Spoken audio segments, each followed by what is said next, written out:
Probably gonna. Oh, look! Yeah. They added a little on-air thing up top here. That's cool. Oh, nice. Oh, this thing Restream got fancy. Well, I Right. did make beef bourguignon today, so it's a fancy day. Oh, send it over here, man. No, all for us. Oh, Rude. you know what I would kill for? Elk. God, I love elk meat, and you cannot get it anywhere here. Actually, I have like a handful of friends who hunt, right, and they live out in like Colorado and other areas, and every now and then they'll send me some, and I'll be like, oh God. So like here's a true story from the last couple of months of my life. Wife and I are coming home from a date night, and we have boar jump across the road in front of the car, which is like, oh shit, those are way bigger than I thought they'd be. And then later that week we hear some rifle shots, late night. And then later, about a couple of weeks later, there's boar meat in the grocery store. Yeah, there you go. Boar meat I'm not as into, but elk is so Yeah, like boar isn't great, but like in Swedish grocery stores, there'll just be basically hunter meat sections, and like you'll have reindeer and elk and shit there like all the time. I need to understand why you didn't make beef Rydberg. That's the Swedish thing. Because I like bourguignon. Yeah, that seems like problem solved. Let me open up the That's stream. just wrong. You should be making beef Rydberg. I'm so sorry. I'm gonna do Hasselback potatoes like next weekend. You guys will probably be horrified, but my kids are like pretty slow to be into stews and stuff.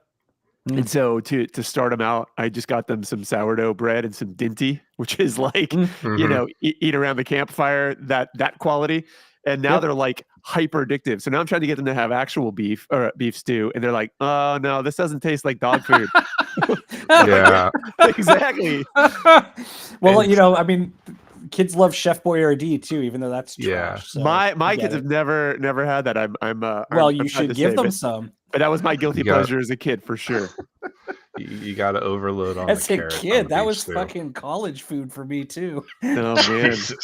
Well, they had invented ramen by the time I was in college. Yes, ramen as well, but noodles. Yeah. Let's get the show on the road here. All right. So 225 is correct. Yeah. Yar. Okay, hold on. Here we go. Me. Oh, sorry.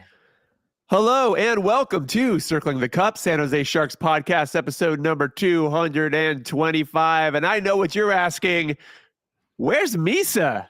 Well, we'll get to that. I'm Alex. Here with me, as always, is the Honorable Ben. What's up, Ben? That's not what I'm asking. Honestly, if you're a Sharks fan, you should actually know what's going on there. But just in case, I saw him. So we'll talk about that. And of course, making beef bourguignon from Sweden, which is not really Swedish, is Colin. What's up, Colin? Hey, we're like very multinational, multicultural here in Sweden. Colin, everybody gets cold. Therefore, we really, Colin's trying to find that cross. You're trying to find that cross section between this and the new Alton Brown YouTube return, I assume. Okay, sure. Didn't even know that was happening. Speaking of cooking haphazardly, the Sharks. Don't forget drinking. So exactly. So the Sharks. So we didn't pod while they were in their crazy hot streak, and now we are podding as they're in their back and forth streak. And something that I want to point out, guys, and I think we knew this. Well, I shouldn't say I think. We did know this, but I've seen people get excited and distracted. Is that the Sharks aren't actually good. Celebrini's very good, and sometimes he supports the cast around. And actually, Colin, I wanted to point this out to you, and I know you're going to say it doesn't count, and that's fine. What? But this is exactly what I thought was going to happen last season with the Celebrini effect. Because when you look at the games, and I'm not knocking guys like Smith, who I think is having a great season, Askarov, who's having a great season, Graf, who's starting to fire up and all that stuff. But the reality is, you take Celebrini out of here, and all of a sudden, none of that really starts to click. So one of the things that I think Sharks fans, and this isn't something to think of as a negative. That's literally why we have Celebrini, and hopefully, what we will see, from Misa, probably, more around this time next year. Smith will continue to go up. Eklund will continue to go up. But, Celebrini is a franchise player. And if he keeps this pace up, which barring, injuries, knock on wood or something like that, he likely is going to, he looks like he's going to be one of the all-time great players here. So that's great. But the question I have for you guys is, which Sharks team do we think is the real team? And I know I kind of just said it, but from your guys from your guys' opinion, how heavy is the Celebrini effect on this roster and some of the other players that we're looking at and going, hey, this person's suddenly having a great or hot year? I think you're selling out a lot of other players. Yeah, I'll go. Like you named the other like big actors, but like first off, our plugs are better this year. Like just straight up. I had my doubts about Khrushchev, but like, did you hear Ben there? Did you hear Ben there? But Ben's always got a but like our defense is somehow even more dog shit. Like oddly, I feel losing Vlasic has actually been worse for this team. Well, except then we'd have yet another contract and defensive player. I mean, no space to put him, right? Worthless. Yeah. Yeah, like hold on a second. Would you rather have that contract having not had to eat another contract space for a salary, to get to the floor, and have Vlasic instead of Leddy? Oh yeah, absolutely not. So like, there is a Vlasic was keeping the buck out of our net. I want us to draft high. I mean, that's a thing, right? Like when we get to the Misa conversation and stuff like that, it's interesting because Colin, I don't necessarily disagree with you. I think the forward core is tighter. I do think some of that though is also because guys like Eklund continue to take a step forward. Will Smith and Celebrini are much more comfortable. But I would also say that I don't know how much better the supporting cast truly is. I think the kids had just a little bit more time to adjust to the game, which again is what you want for development. But I mean, go on. So you think this team is better than last year's team, just roster alone? I'm not saying you're saying it. I mean, I think it is. I don't disagree with that part, by the way. Yeah, it is better. Like one. Like Smith is starting to look mean. Like he's starting to look kind of like, okay, yeah, like Mac is cool and all, but let's talk about me a little bit. Which I'm all for. Like I'm all for the kids getting salty and cranky because I want them to get nasty out there. But like people seem to forget our goaltending last year until we until we profited from trading away Blackwood. Was lights out sometimes. Like our goaltending kept us in games, and thankfully Greer saw to that and helped us get Misa. But like our goaltending is equal, if not sometimes better, in the last 10 or 15 games. But like our defense makes a big difference. Is on fire bad. But but that's all according to plan. But like Eklund, like you're saying, Eklund's a dog out there. Like Eklund is just on a mission, and unfortunately he's not getting as many goals as Alex or others might think he should be getting. Ben, can I ask you super surprising. Wait, this is important. I'm not gonna spoil what you're gonna say here, but Ben, can we have a conversation? Is there something different about Sweden where on fire is like the opposite of what it means over here? You have to remember. I'm not talking about the points. I'm talking about the. I know. Our defense is on fire, and I was like, "Oh, this is going to be not a good podcast." Is a tire fire. Okay, gotcha. Right. No, our defense. He's on fire means hot. I mean, yes. Anyway, we sorry, have saunas here. We know what hot is. I got real confused, Colin. That was all. Sorry. Like I said, Sunday cooking, Sunday drinking.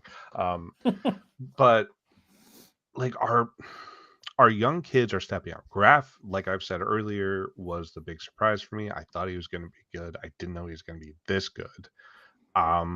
our plugs seem to be at least trying harder. Like our offense is good enough that I forget Goodrow's on this team. I wish I And could.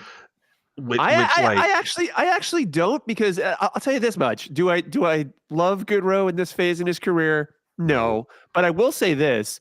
There are plenty of PK moments where he is aggressively keeping guys out of the zone more so than other players, which I will say, which is why I think they have him in general there. I don't think that's enough for like all game, every game, but he definitely has his moments. Well, I mean, I know you have a contract a roster limit rant inside of you, so I don't feel like I need to go down that particular alley. But like Goodrow shouldn't be on this team. Like, oh, there are other guys like Letty that I would like. If you came to me and you're like Goodrow or Letty, I'd say I'll take Goodrow. Letty. Thank you. I mean, I've never You gotta seen kick Goodrow play Letty. defense on the left side, but like, I don't know. I mean, Might as well try him. just because of the roadblock on defense. Yeah. You know, Yeah. that's that. I think that's what Alex is saying. Taking the quality of play out of the equation because they both suck balls. I mean, you know, look, I mean, the contract thing is going to be a thing because of Misa, which I'm starting to think I know where they're going to go with Misa, but I also think, you know, so I went to the Barracuda game last night against the Tucson Roadrunners, where they wore gingerbread jerseys where you could not possibly make out a player's number. It was a teddy bear toss, lots of fun though. More to take my son to go see Misa and Chernyshov, and you know, Cardwell was down there, Regenda was down there, Lund is there. I think I said Musty. If I didn't, Musty and Chernyshov obviously were two of the other main guys I was looking to see. How tuned in and stuff, and you know, they definitely have a bunch of guys there who I think are going to be on the roster, going to be pushing for a roster spot in the next, you know, couple of years here. Whether or not they're ready right now, I don't know. But I will say that there are definitely people, again, like Cardwell, who we've seen come up and down, and I think do really well, who, you know, if there were less forwards on the roster, would probably be getting those chances. And same goes for a defense. I think is a little bit different because I don't think they have good defensive pieces yet. Like, I think that's the struggle. I know some people love Mukhamadullin, and I get it. But, you know, if you watch post games and if you read up about, you know, sort of the Sharks and what they're looking for from players, they're looking for certain levels of day-to-day consistency, and not just, you know, 2 games. Like, they're looking for a stretch. Now one can argue, which I know which they don't ask for from anybody else. Well, maybe not. And some of it too is just a question of, you know, what their development philosophy is like, hey, you know, give us a stretch of X amount of time for that consistency. We want that consistency to be built in, so when we pop you up, you're just ready to go, which is not necessarily wrong, especially in a season where you're not actually, you know, you're not supposed to be making realistically a push for the playoffs. But I think the hard thing with the defense is, you know, on the offense side, I think you have those pieces. Whether you want to put them up now or not is up to you, as, you know, someone who's managing the team. On the defensive side, though, like it's not like their AHL guys are looking like they're ready to come up, except maybe Cagnoni. And I'll tell you what, man, like I saw him last night, and you know, you guys know I'm a huge fan of his. And granted, that was a 1-game sample because I haven't been able to get to a ton of Barracuda games this season, but he wasn't looking very consistent at all in that game. Now, the Barracuda lost that game, but I would argue completely outplayed the other team. And I'll tell you right now, Chernyshov, Musty, Cardwell, Lund, and Misa, those guys are going to be good, or at the base level, like decent NHL roster level guys, like no question. But there was no one on the defense that I was looking at in that game where I was like, okay, great, we have someone that's going to be kind of ready to come up or make a transition of any sort. Like their defense in that game at the CUDA level was dog shit. But like nobody, like Dickinson and Cagnoni are like the 2 defensive players that I'm like, ooh, maybe there's something there. Everybody else, I'm like, trade them, move them, find something. Like, This Yeah. is not the group that's going to do anything in the playoffs. It's why I want this team nowhere near the playoffs. But like goaltending, surprisingly good. I was very surprised over the last few games. And then offense, like, yeah, we're almost to a complete team, even if you like take, let's say, two out of the rookies that are coming up. Like, there's enough there to add on to actually build a competitive team. Like, this team scares me because they could get crazy hot with just blackout goaltending and sneak into a wild card spot, and then I'm just like, no, that's the worst possible thing for this. But we'll see. Like, I'm happy with where we are. I love like the grit. I love that our complete void of defense is teaching our forwards to back check. So I'm kind of happy with the season, even though I'd like to see a few more goals out of like Smith, and poor Eklund just needs to get like a really good hot streak. You know what? So what I'm really excited about in watching this season is more than anyone is Smith. Not just because I think Smith is, figured out the pace, but I also don't believe that Smith has broken out yet. And that's saying something, considering I think he's playing well. He's like centimeters on centimeters or seconds, depending on whether you want to look at timing or space, on some of these breakaways and other plays where he can have way, way more goals and way more assists than he does now. And that's not a knock on him. I think, to your point earlier, Colin, like, obviously Sharks fans are hyper aware of Smith, but right, when you've got Celebrini who's getting 3 points a game, he's going to be overshadowed. But I think, he's like a step behind him over there, but I think he's going to break out any minute. If not this season, then for sure next season. And that's exciting because, I'm going to say the same thing again, watching Misa at the AHL level. Between watching him at the NHL level and watching him at the AHL level, I think based off of where his actual skill level is for his development, AHL is actually better. It just wasn't really an option until this reconditioning. I super disagrey with that. Like, but can we go back to the original question? Because I still haven't actually had a chance to weigh in. Yeah, who is this team, Ben? It's Askarov and Celebrini. That's the hot streak. Yeah, Period. Also, it's Will Smith. fair. I mean, Will Smith obviously contributed, but and because he and Celebrini are conjoined twins basically on the first line. Well, is that your only also cast like Smith? I mean, yeah, pretty much. I mean, wow. For the hot streak. Yes. Oh, yes. Okay. Yeah, okay. absolutely. Like what was keeping these guys winning was those guys being on a fucking heater. Because look what happens when they're not, right? When Smith and Celebrini are not scoring, the team is dog shit. So that's it.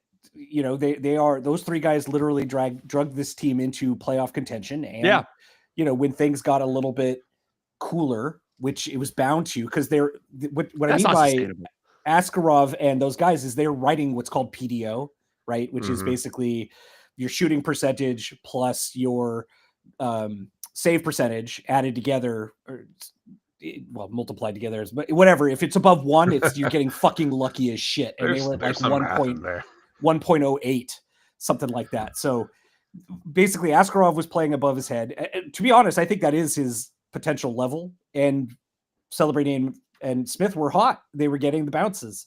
When they don't get the bounces, here we are. This is what and to your point, Ben, like, that's okay. This is what you are expecting from those guys. That's literally why we have those guys. For sure. I just, the reason why there's no consistency, right? The reason why they can't win when those guys are cold is the rest of the cast is just not up to snuff. The fourth line is garbage. Warsofsky's a bad coach. There's a bunch of players on defense being played who shouldn't. They're being played on the power play and they shouldn't. There's no structure on the PK. So largely their PK is surviving on the stick work of Graf and, I hate to say it, Goodrow, but also Desharnais, who, by the way, once he went out, the team has been less good on both the PK and on defense. I know I'm as shocked as anybody when I say those words out loud. It's, that's the problem is that they're playing Klingberg, they're playing Leddy, they're sitting Muck. Dickinson is the second best player on the defense. He gets no opportunities on the offensive side of things, which is fucking ridiculous. Warsofsky has got to go. Well, I think it sounds to me, just again from reading and other stuff, that the organization is being way more patient with Klingberg than the team can afford to be and should be in general. And I don't think that's, and to be clear, because I want to touch on something that one of our listeners wrote. To be clear, and I'm not necessarily saying I think Warsofsky is coaching out of his mind. I don't, but I do think that a lot of this is groupthink organizationally. And I want to point something out here because, listener Dave points out, what does consistency mean? Because I had mentioned that with Muka Mudulin. And just one thing two things, I guess, to be aware of, right? One is we don't know what goals the organization is communicating to players as far as their development or role is concerned. We don't have that information, but there are goals being laid out. So just because we don't know what they are doesn't mean that they aren't there. Are they going to be even or equal across every player? No, that's not actually how development works. You look at a player's skill set, you look at where you want them to be and the goals you want them to build. It's like, a horrible, hold on a second. The one time that EA Sports actually gets something correct with their NHL series is like, if you think of it from the perspective of like Be a Pro, where they're giving you specific goals to do consistently. Now you can go score 5 goals and that's super great, but if that's not what they're trying to develop you for, that they'll give you a pat on the back, but they're still looking for consistency in certain areas. Now, the other thing I wanted to point out, and then I'll let you hop in, Ben, is because this is something that I see, and Dave, I'm not pointing out to you, I'm not speaking to you specifically, but I do see this with a lot of Sharks fans right now because it's very easy to get, we're going to have highs and lows this season, right? The streak, people were like, "Oh my God, we're good," and I think a lot of us looked at it and said, "Good," and said, "Ooh, so not really, but this is exciting, right?" Yeah. And the flip is when all of a sudden they lose a game, everyone goes, "Oh, well, they're dog shit." Here's the thing, okay? Consistency in an organization for development is not game to game. It's not necessarily just period to period. It is over a volume of time, a period of time that is likely sort of preset. So when you see organizations, for example, say, and Detroit was famous for this, say, "Hey, great, we drafted you high. We're going to put you in the AHL. We want to see you lead the team for a season. We want to see consistency across several months, several games, because it is a long season. You can have a flash in the pan and have a great month, and then disappear for months at a time, right?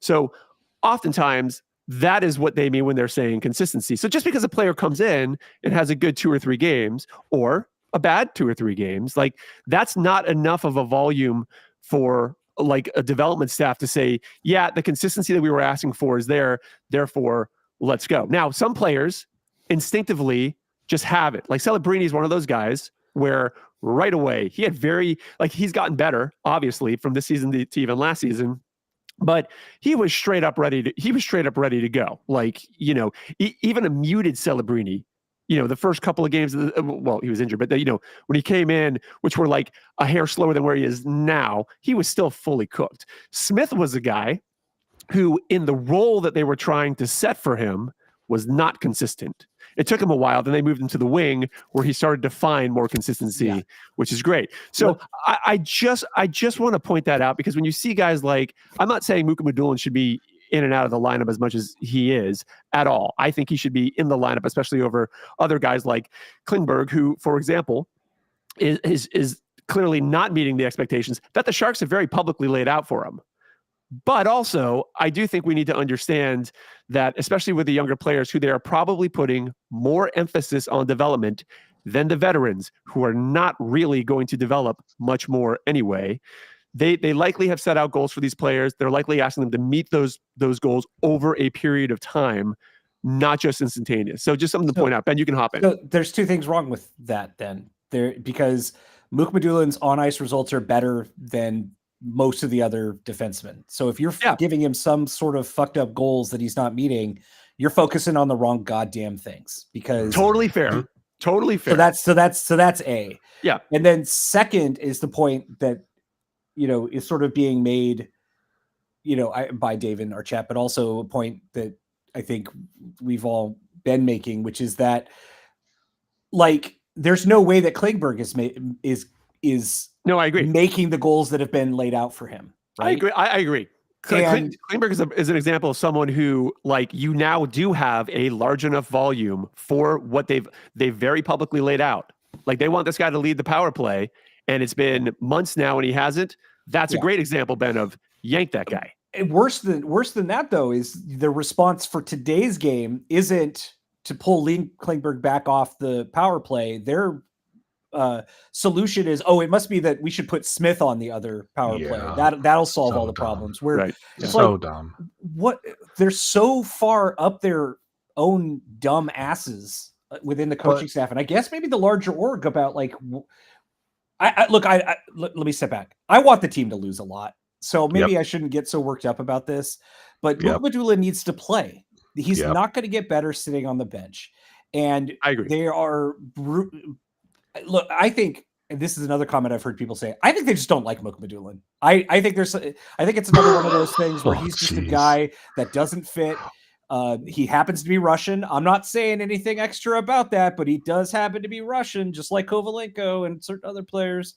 I just think they don't like him, and they're going to give opportunities to other guys that they hope to maybe sell at the deadline. And that's what I think it is. Well, I think selling at the deadline, I think, is the only reason why you see Klingberg at all, and I don't think it's helping his value.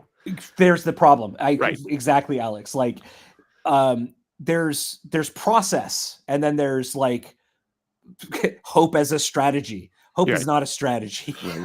Well, at a certain point, you have to cut bait and focus on the future rather than I fucked up. I signed a dude I'm not going to be able to get rid of. Oopsies. So, Ben, to keep you going here, do you think Greer, like through Greer's trade history, do you think Greer's actually good at anticipating other teams' needs and like grabbing the plugs and refurbishing them to be that need? Because that's what Klingberg is. He's a right-handed D who someone believes can run a power play, and of course that's something every contender team is going to look for a backfill on for a second power play. I mean, up till this year, and I think they'll be able to move Letty, to be perfectly honest, because he can play both sides and he's not expected to run a power play, etc. I think they're desperately still a GM. I think desperately trying to pump the value of Klingberg. Yes, and it's not working. Right. Like, well, the problem is, not only is it not working. So to answer your question, at least from my perspective, Colin, the Sharks have been trying to pick up these cheaper reclamation projects, buy low, sell a little bit higher, and turn that into, picks or whatever else you need. And that's good asset management if you pull it off. Now, Klingberg happens to be the one where I think they've made a mistake, and not necessarily because it's Klingberg specifically, but because when they gave him that contract, that also looked like they were trying to also, match the cap floor issue before the other pickups that they had. And that contract, both between, his trade clause situation and the value of it, like he needs to do more than like a late reclamation player who might be able to you throw on in a late playoff or the trade deadline. And so they're kind of stuck in this rock and a hard place of, well, even trying to trade this guy is going to be difficult because of all those stipulations. So we do need him to pick it back up. But at the same time, it is one of those things where, like, I don't know whether it's mental or what it is, but the more you try to force that, the worse it seems to get. So that's an area where I would say, like, even like just picking up Klingberg in the first place, I don't necessarily think that was a bad move if you were betting on, him being able to get to a return to form. And interestingly enough, because we are talking about consistency in minutes, I think one of the ways that the Sharks sell players on that, especially veteran players, is, well, we are going to give you the minutes. You're not getting an opportunity on these other teams. We suck. We're going to give you all the opportunity that you need. But again, at this point, to your point, Ben, and I totally agree, I'm not defending the organization necessarily when I pointed the consistency thing. I'm just pointing out in general, like, Sharks fans will like fly off every second, and like that isn't how development works. But I agree, like, Klingberg at this point should not be on the power play, should not be getting the minutes he's getting. A guy like Mukhamadulla should be, although I would say it would be really nice to play him on his correct side. Yes, I agree. because I do I think think that's part of his problem too. Is I he's agree. being asked to do too much as a young player. So yeah. Well, I think what they, and again, this is complete speculation, not based on anything that I or any of us know. I suspect that their goal for him right now is to switch his side. And I think that's going to be I think it's going to be problematic because not every player can just magically do it. It is harder than it looks. No. Yeah, yeah. I mean, there's statistical studies that show that it's when you have left-right pairs, you're going to be better off no matter who it is who's playing off, who might be playing on their offhand.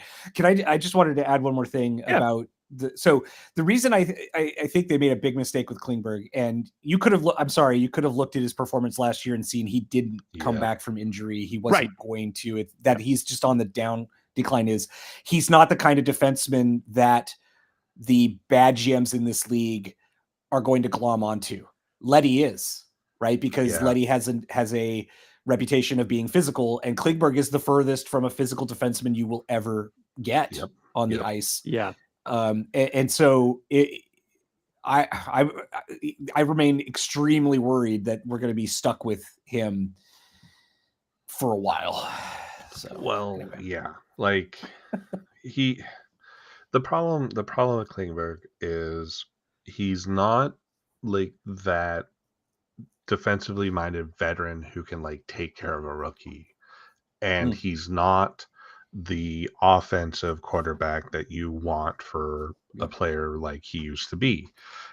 And then you consider that the Sharks have a crazy travel schedule, and Klingberg basically ended his career getting on a plane to Sweden.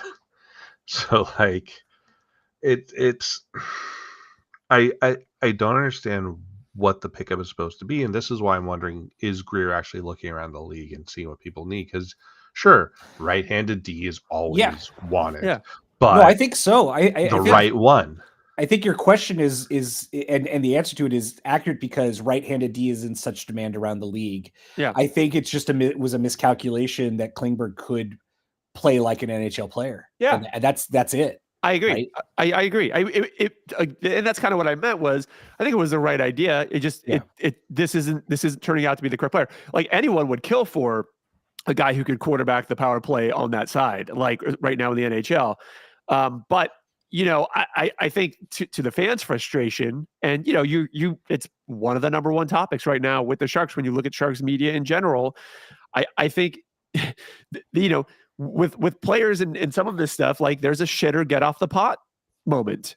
And I think, Ben, to your point, like you just shoving him in there more. Like I think what they're hoping for is they're hoping like any second he'll turn the corner. Any second he's going to break out. Yeah. And there's no evidence of that. So reduce that at the very least.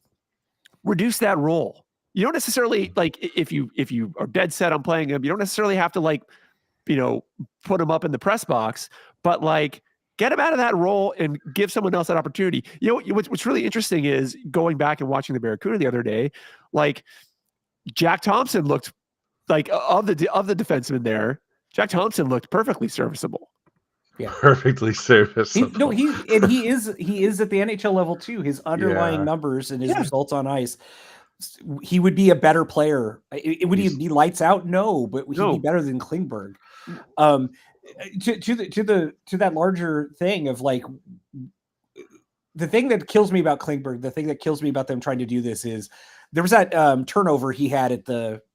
He's had multiple turnovers at the blue line in the offensive zone, but there was the one where it's like everybody is watching him and going, just pass behind you, just pass behind you, and then he gets stripped and off it goes for an easy goal. Unfortunately, against poor Askarov 2 games ago, and at post game it was like somebody asked Warsofsky the question is are you guys asking him to think quicker on the with the puck and Warsaw's like yes of course we are, and it's like okay.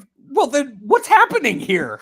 Well, but the problem is when you're trying to rehab an offensive defenseman, you need like the scary Tom Wilson type in front of the opponent's net to take up space and get greasy goals so that the offensive defenseman is more confident shooting. And that's not like Warsofsky. No, that's not the only problem. You're totally right.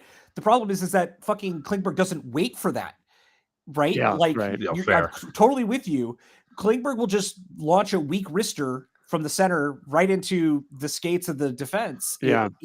Without even seeming to think about it or thinking about passing either, which is also frustrating, right? Because it's not like he's dangerous even when he's shooting. That's true. He doesn't have a shot. By the way, that is literally my interpretation of why the Barracuda lost last night. The forwards were great. When they would get it up to the point, the defense would just ring it into the crowd. It wouldn't get anywhere near the goal. And then you would have a fast break going in the opposite direction. We call that a Ferraro, by the way. I mean, Yeah, I was going to say Ferraro makes it seem not so bad because it's all we've had for so long. Yeah, well, the thing with Ferraro is you see Ferraro up on the forecheck sometimes, and you're like, how are you ahead of all the forwards? Who's playing defense? Because he just doesn't stop skating when the offensive rush happens. He just keeps skating until he hits somebody, and then the play's gone the other way, and he's just lost. Yes, man. Like- I'm sorry. Going back I'm to just dying here because going it's back so to- true. going back to EA's NHL, my son is playing 26, and I'm getting frustrated playing with him. And he's like, "Why are you always so frustrated?" And I'm like, "Because for some reason the AI in this game, the defensemen are leading the rush." And my son literally turned to me and he was like, "Doesn't Ferraro do that?" And I was like, "He's not supposed to. He's not supposed to do that." Well, but that's okay. Like Hudson and Makar are phenomenal. Yeah. But people don't seem to recognize that they are unicorns. Like everyone's like, when do we get one? When do we get our kind Quinn of Hughes? do have one. He's just not being given the opportunity. Oh, you mean Yeah. Cagnoni? Well, I would be meaning him, but I also mean Dickinson. Yeah, Like, Dickinson. Well, I think- would love think- to see Dickinson shoot more, like get more opportunities to shoot. You're 'cause, like, I think you're gonna see. I think Dickinson is in a similar place with Will Smith, where that he can play at this level, but he's still adjusting to the speed and tempo. It's so like that's why like defensively, I think he's playing very well. yes, he Offensively, is. I don't think his offense is turned on yet, but it's going to. I think it's going to next season for sure. I totally agree with you. The problem I see with Dickinson is that I think he's playing scared. I Yeah. think that's why he's so defensively minded, which is good. Yeah, it's faster pace.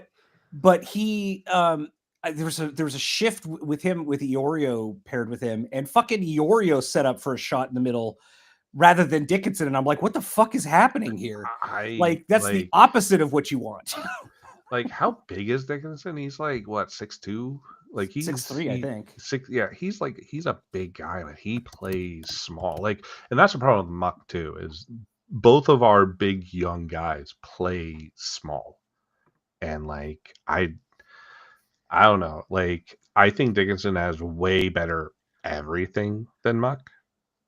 But Absolutely. Oh, absolutely. No I would question. just I want to see him just like clean someone out at center ice, just stop a head down rushing forward of the other team, just to like I don't know, break him into it or something. I don't think he needs to do that. And also, he's pretty good with his stick work to do. Oh yeah, the no, work he's up there. amazing. It's the NHL, and like at some point we want this guy in the playoffs, right? And at some point he is going to get cleaned or clean somebody out. And I'm sorry, it's the NHL. And hey, the Olympics is supposed to be on even smaller ice because what's it country? Italy fucked Well, up. the So NHL may pull out of that depending on that scenario, which is not great. I hope for they anybody. do. Honestly, smaller ice just means more injuries. I think it's all But built like- to, but I think this all builds to the same story between the consistency, development, roles. I just to swing all the way back to the beginning of this conversation, I don't think the Sharks have figured out exactly what they're doing on defense, not just in terms of personnel. I don't know that I think it's pretty clear the type of offense that they want. Mhm. I don't know that they've necessarily clearly defined or figured out, at least not for us fans, what type of defense they want, because they're not rolling one out in any sort of logical or consistent way. And the pieces that they do have, I think this is our common complaint, is that other than Klingberg, based off of his history, not based off of where he is now, they're not really utilizing the players, based off of their skill set. So again, you look at Mook. Mook is a very specific type of defenseman. They're not using him that way. They're putting him on his offside. Dickinson is a very specific type of defenseman. I do think they're easing him in. I think, Ben, you're correct. I think the pace and aggressiveness, again, a little bit like Will Smith, takes a while, but once he gets that all figured out, I think his confidence will come in. Yeah. You'll start seeing shoot. But they're not putting him in that position right now either, whether they're doing it because they're trying to shield him or what. I don't know, but you look at all these Right. pieces here, and I think right now, this defense is like, other than 2 players, 3 players at most, this is all stalling Yeah, it's all for the flux. for the off season. And I hope at that point they know what they want their defense to be. Well, I actually had a terrifying thought about that while cooking today and thinking, there are a lot of defensive prospects, like apparently good defensive prospects in this draft. Oh no. What if Greer is basically thinking this is the draft he stocks defense? Oh geez, that means 1, the plan is the lottery. 2, this team is like, by whatever plan Greer has, this team is not supposed to turn the corner for another 2 seasons, No. which Not this year for sure. kills me. Like, because for me, next season should be when we're actually like, hey, how about them playoffs? But if Greer is actually just trying to hold until like the next season, because defense takes time to develop, right? So you're not going to just draft some kid at like 8 or like 12 and slot them directly in. It depends, right? Like Matthew Oh, Schaefer is a man. good example of how that trope is First overall, though. But I think is self-perpetuating. Right? Yeah, but you I think can't bank part on of that. the idea that defense takes time is because the NHL has convinced themselves that defense takes time. I think, and we see that with the way they deploy Dickinson. They think that Dickinson shouldn't be challenged on the offensive side while he learns the defensive side, which is like, I kind of get that, and I don't hate the idea of making Dickinson a more complete defensive player. I don't, but I feel like he would probably be better served if they did you know what? Will Smith needs to wake up. Let's give him some opportunities to put the puck in the net and grow his confidence and see where it goes, right? Which is to me why you give Dickinson the power play. Yep. Not the first, but put him on the second. Give him some chance to score some points, build his confidence. Yep. He's been playing on the PK, which I think is good. Like he's been given that late slot of, okay, we've got like 30 seconds left on the PK. Go on in, Dickinson. You're going to help us transition back out of the zone when the PK is over. And I think that's great. It might be the one good thing I've seen Warsawski do with Dickinson all year. Fucking give him some chances to succeed. I think that let him have fun. I think the one thing that we know, whether we like it or not, about the Sharks' development philosophy, and maybe it's because of who they have in there, it's a lot of Shark vets and all of that stuff, is they've made it perfectly clear that they don't love rushing youth, mainly because they're worried that it will turn them into head cases. Now, again, there are exceptional players off the bat, like a guy like Celebrini, where you can plug him right away and you're not really concerned about that. He's just ready to go. But it does seem like that is a huge part of their development philosophy. It's not necessarily that they love veterans as much as it's they don't believe that throwing out a team of inexperienced youth is going to be good for their development. And I can understand that to an extent, but I would also argue that, I think everyone's point here is that pulling him in and out is not, again, it depends on what you're communicating to them, but probably also not great. Playing him in the wrong position is also not great, So that's one of those things that they're going to need to figure out. And I certainly hope, for the sake of those players, that the organization is doing a better job communicating with them than they are publicly with us. Because if they are, then some of this may be like understood to an extent. Yeah. If they're not, that's when you start to have the head problems on the opposite end of the spectrum. You end up in an organization where you just feel completely stifled. But here's the problem is like, I would rather have the kids who are like on the cusp take 8 to 12 minutes in an NHL game and build the familiarity with the other kids they're going to be, of course, hopefully making playoff runs with. Because like the thing that's so easy to forget about professional athletes, especially crazy hockey player seasons, like these people have no lives. Like they are constantly doing everything. So it's not like, hey y'all, let's go hang out with the AHL boys and go get an ice cream together. Right. Like there's no casual hangouts. They are grinding out the entire freaking season, and the AHL guys are doing the same. They don't get any time to actually see each other, talk to each other, have any sort of interaction with which might help with chemistry on the ice. So all they have are the games and the practices. And the fact that like the core kids who most fans who are watching the team expect to be the core kids next season and the season after are strangers to each other. And if we're still banking on draft prospects to come and fill in the defensive side of this team this offseason, I don't think we're they gonna are. have but I that's don't even think scarier, I don't right? No, I don't know. I don't think it is. I don't think that the Sharks. I think the Sharks know how hard it is to draft defense. I think they're aware of that. So like, let's say the Sharks finish last, right? First of all, I'd have to look. I haven't been following this. They are draft projected class to finish last. Right? No. But I'm just saying, like, let's just say that's exactly where they are. Let's say they win the lottery. Okay. Right now, the most tantalizing player for that spot is not a defenseman. And then even Verhoff is. You're not well. picking him over someone like McKenna. McKenna is showing that he has no defense.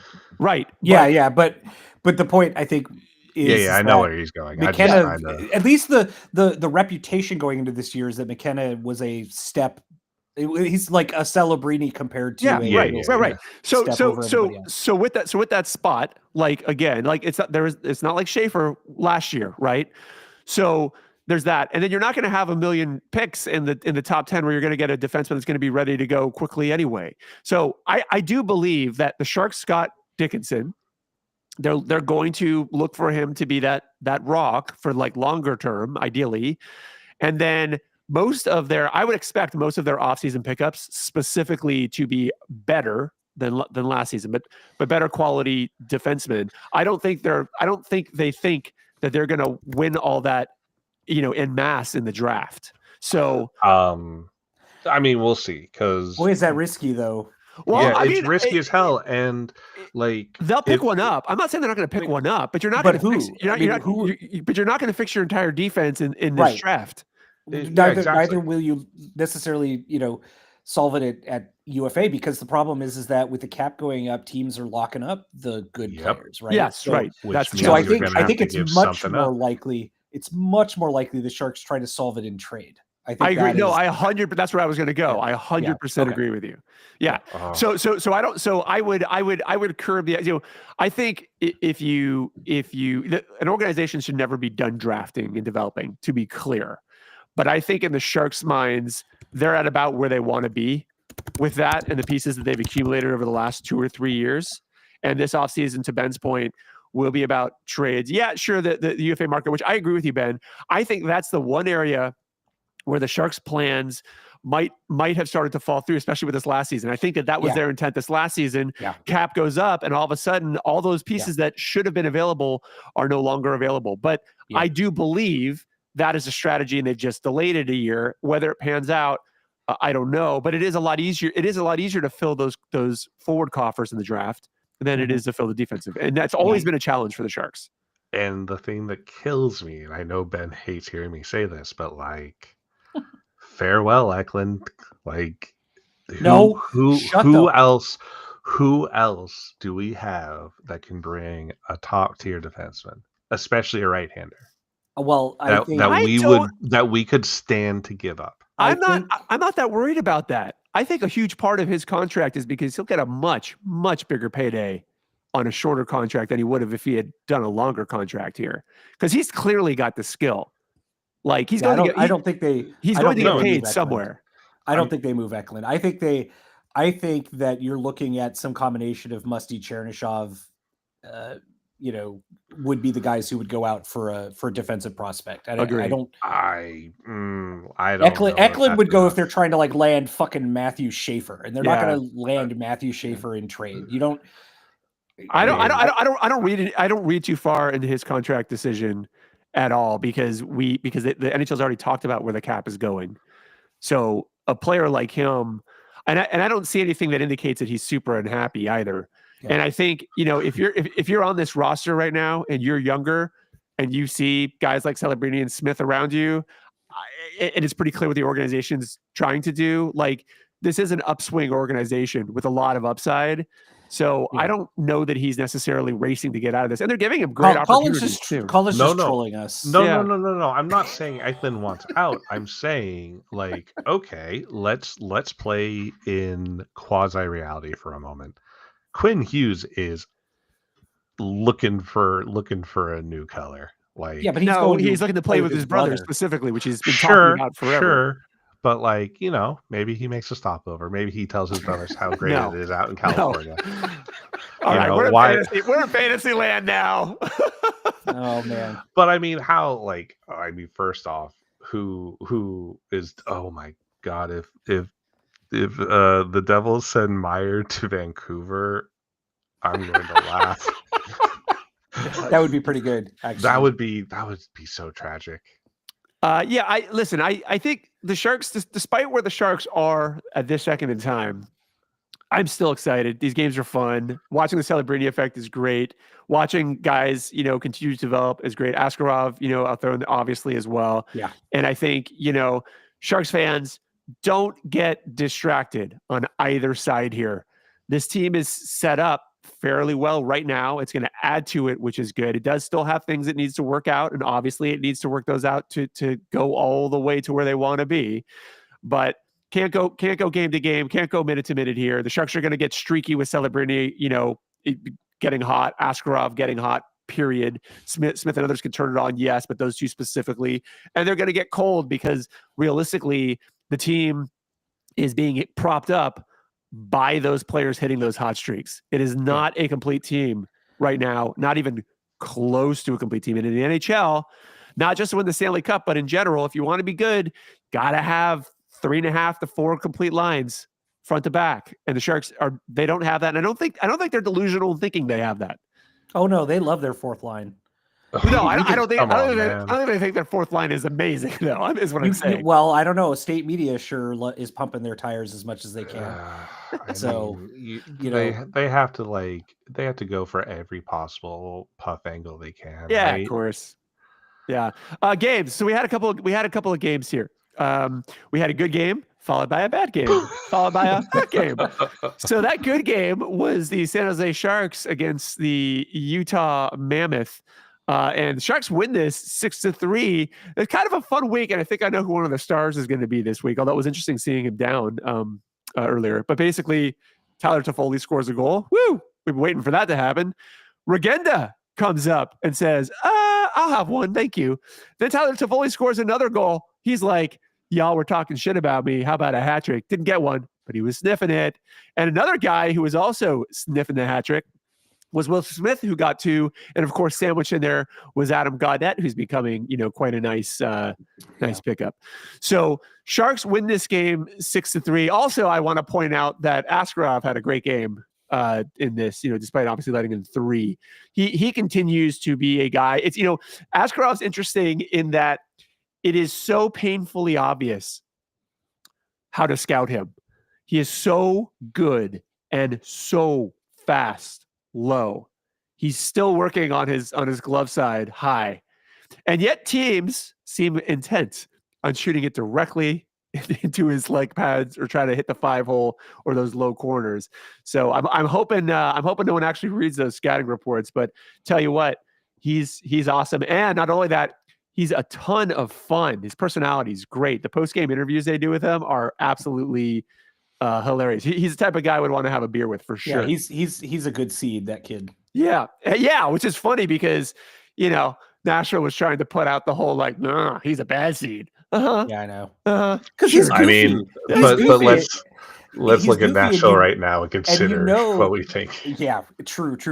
But that what's his fuck the GM there, that is just not his style. Yeah. No, but you want Goofy because Goofy to me means calm and collected. You're not if you're uptight, you're not Goofy. You know what I mean? And you don't want a super uptight goalie there. So any other thoughts on this goal other than the fact that I mentioned the main guys who scored, but Celebrini obviously again here had a 3-point game, 3 assists here. Yeah. So obviously high tide is lifting all boats, and that high tide being Celebrini. Yeah.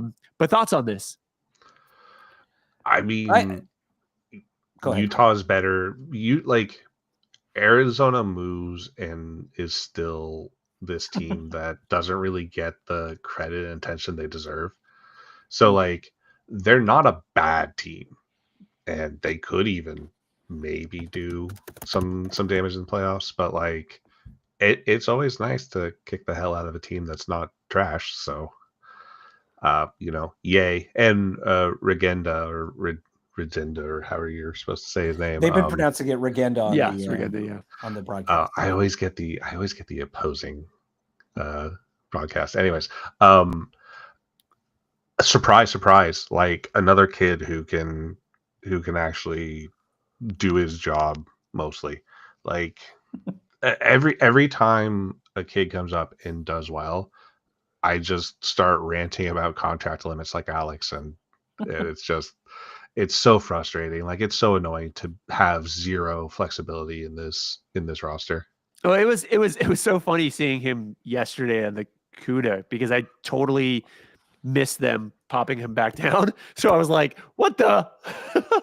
That's a guy who got 2 goals and is back down. But, I also don't think that he was meant to be a permanent place up here quite yet. But let's talk about Regenda, because he was the sole bright spot in an otherwise absolute ass kicking by the Washington Capitals, who beat the Sharks by a score of 7-1. And again, the lone goal there towards the end of the game, when it was definitely not going to happen, was Regenda with assists from Orlov and Gaudette. Now, let me tell you something.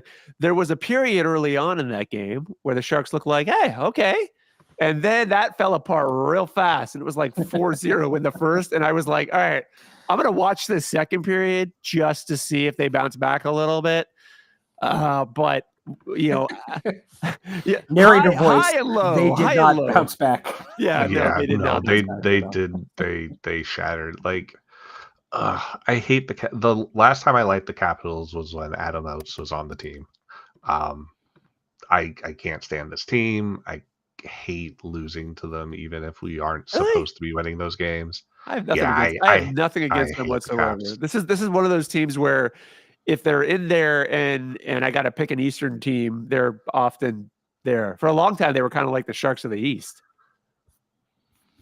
I mean, in like the late 90s, early aughts, maybe. No, that's when they were awful. That's what I mean.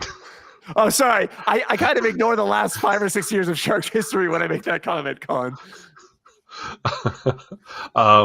No, like it was a nasty loss, but at the same time, the Caps are just unreal this season. Like, talk about a team where all their acquisition bets and all their their few prospects, like everything is just clicking. Plus, they've got Ovi and the old boys. So, I think this game was good. I mean, I know it sounds weird to say, but like again, I think I love the Sharks confident. I want them to be confident. I want them to believe that they can win.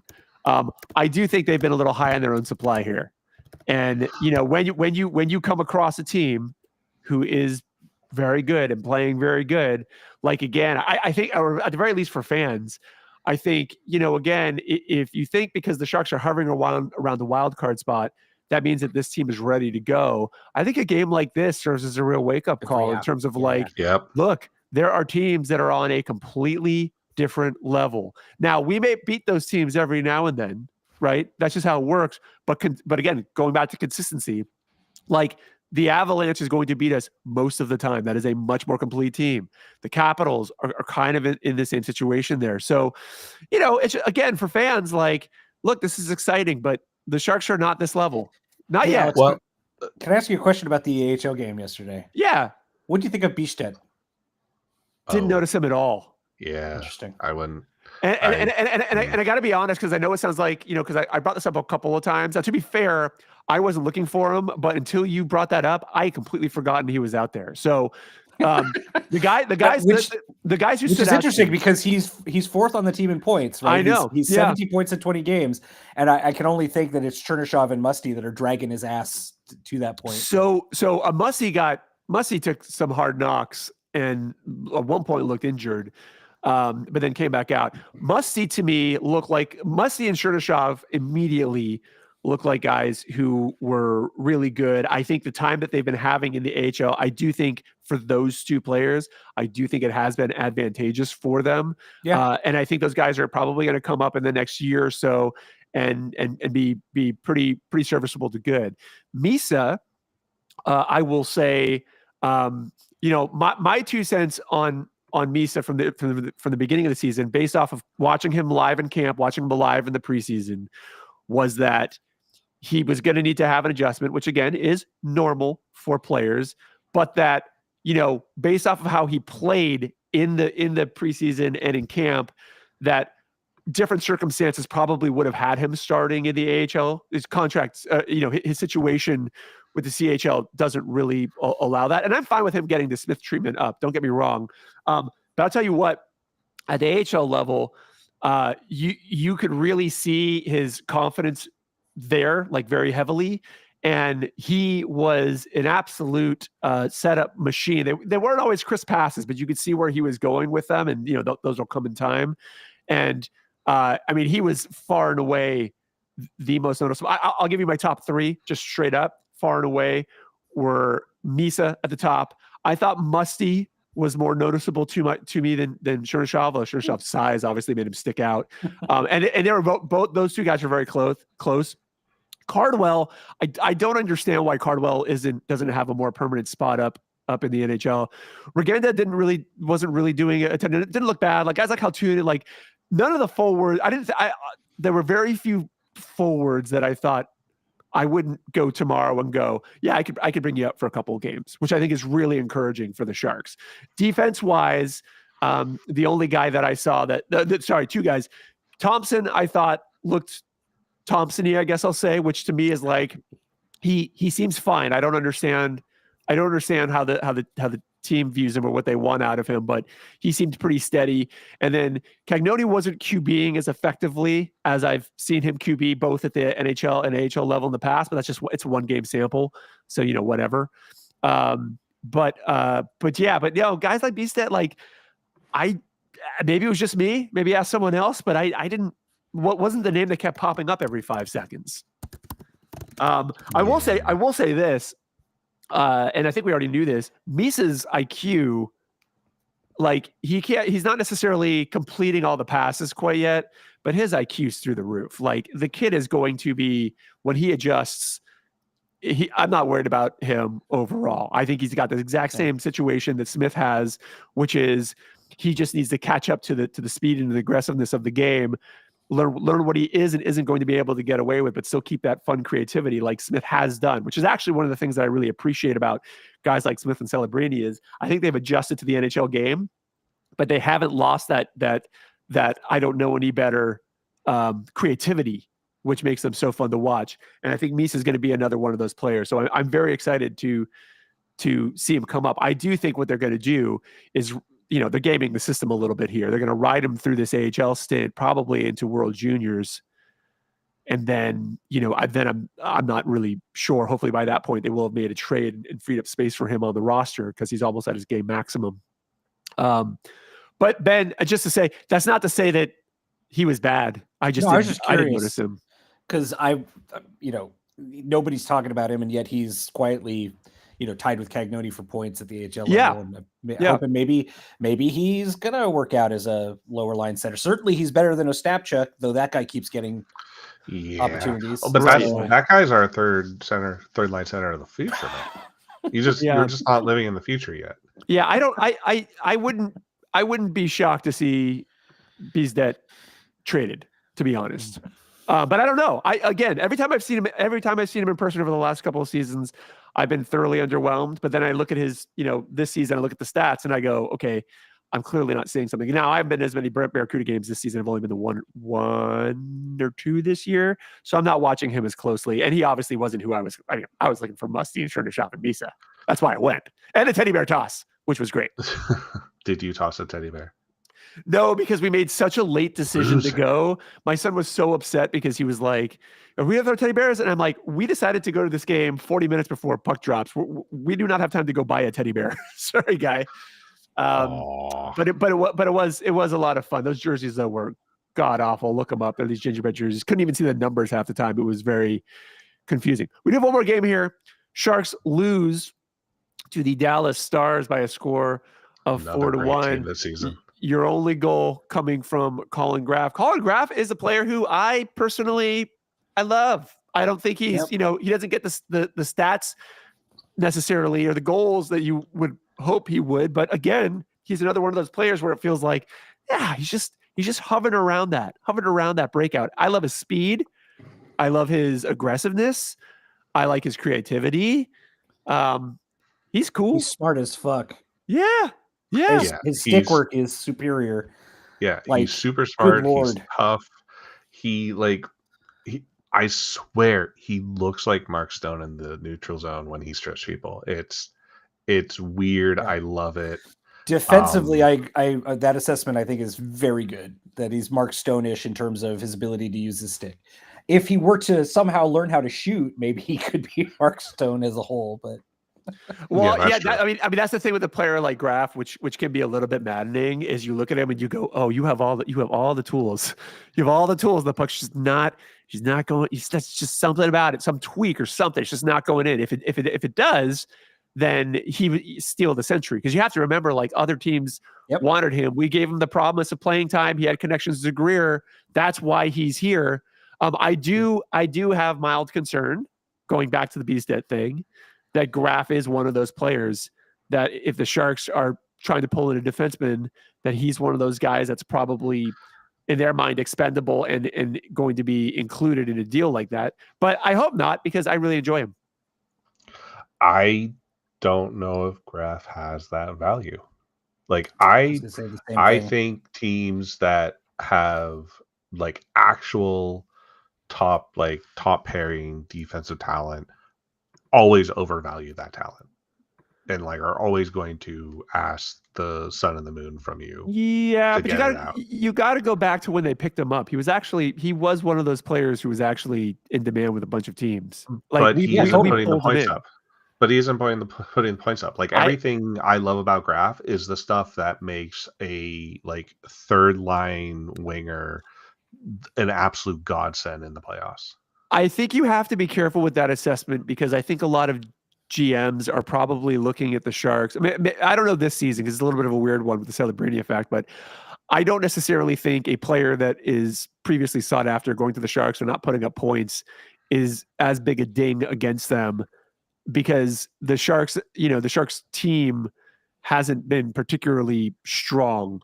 So, I do think I hear what you're saying, Colin. Like he hasn't. He's not putting up, quite the points. But I think if you watch him play, you can tell he can or he could.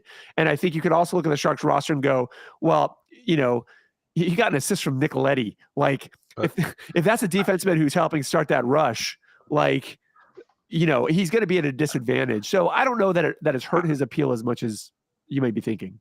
You're forgetting a key point, Alex. Nobody watches the Sharks play. I don't agree this season at all. Oh, I mean, everyone loves our highlights. Like everyone loves Celebrini highlights, and true hockey fans are actually watching the Sharks again because we are fun as hell to watch when we're on the offensive zone with Celebrini and Smith out. But like, I think other teams. I think other teams are the Sharks are, right now. If you look at the media, kind of the darlings, mostly because of the Celebrini, Askarov situation.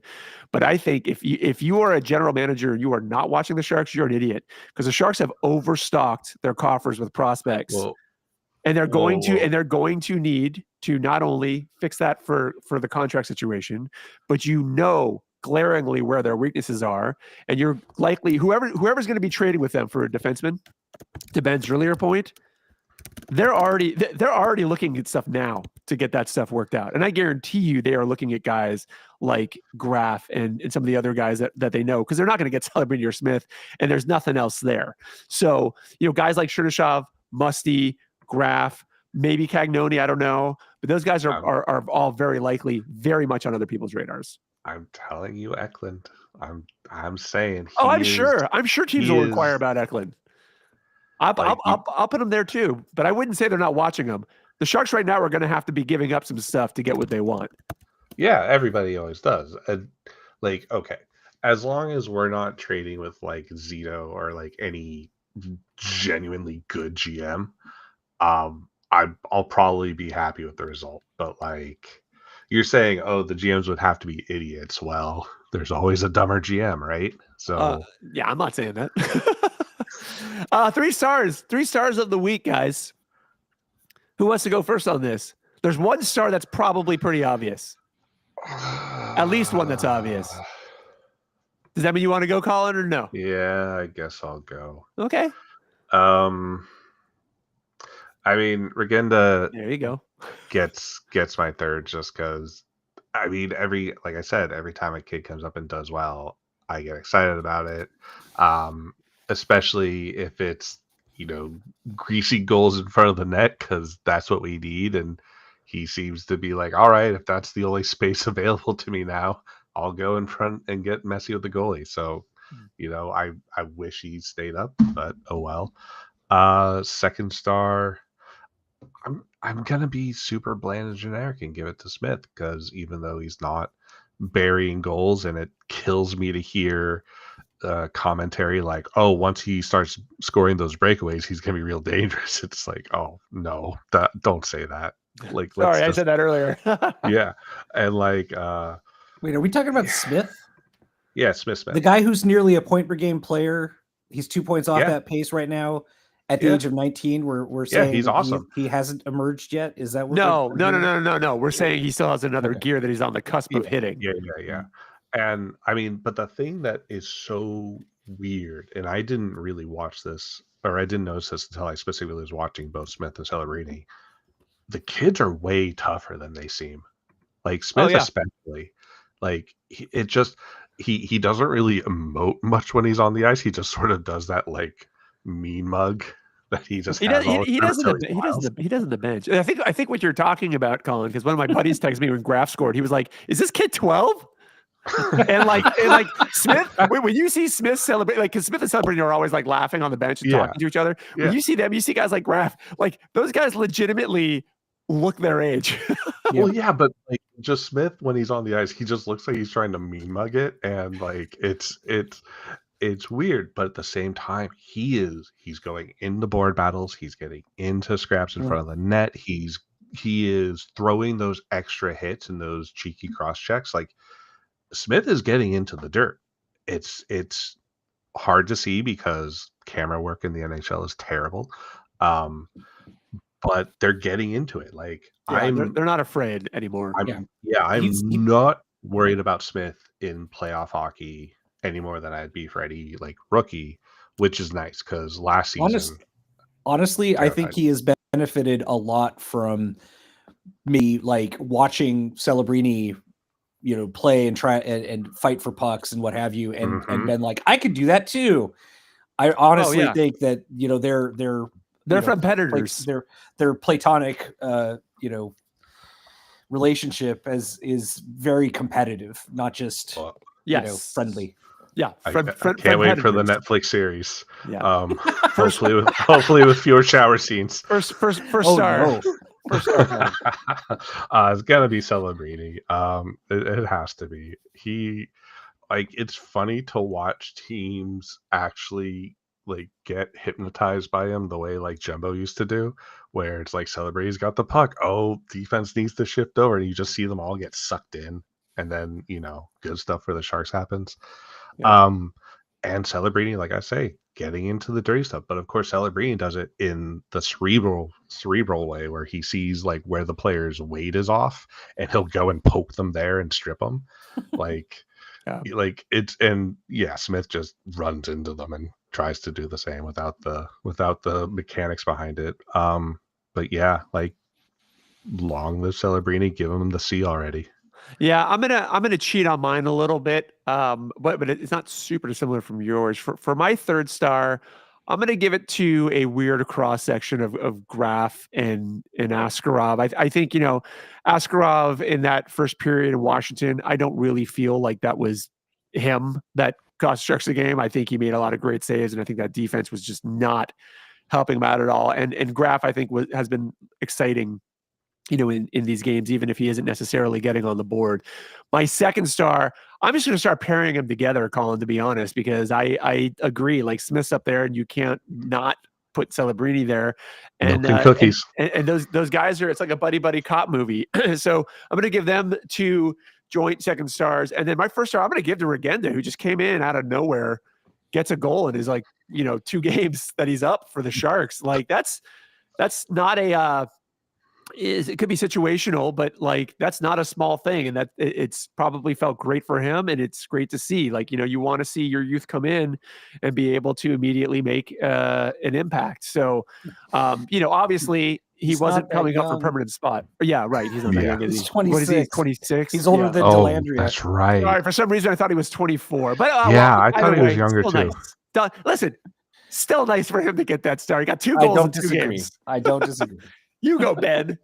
I'm actually going to go, since we missed an entire month of Sharks games, I'm going to do my 3 stars to recognize, the good times, not the bad. Oh, okay. Nostalgia. So listen, I don't even think 1 in, 1 out is considered a bad time. Like that's still an improvement over where we were a year ago. Well, it's 1 in and 2 out. Like that's still an improvement. Yeah, it's fine. They looked, anyway. So my 3rd star for the month of November is going to be I don't know. 2nd star is going to be Will Smith. 1st star is going to be Celebrini. No, actually, sorry. Askarov first. You made this harder on yourself by going for a full month, Ben. No, I made it easier because you guys took all the obvious stuff for the last 3, so I didn't want to just be like, yeah, that. So anyway, yeah, Smith, Celebrini, Askarov, 3-2-1. Boom. Yeah. Yeah, the emergence of the expected Askarov has been great to see. Oh my God, we are so lucky. Yeah, we actually have a franchise goalie, and by the way, Ravensburgen is doing amazing. I know, amazing. Yeah, but can we talk about this though? Can we talk about this? The other thing that I like about Askarov, and I know we touched on it earlier, but it fits.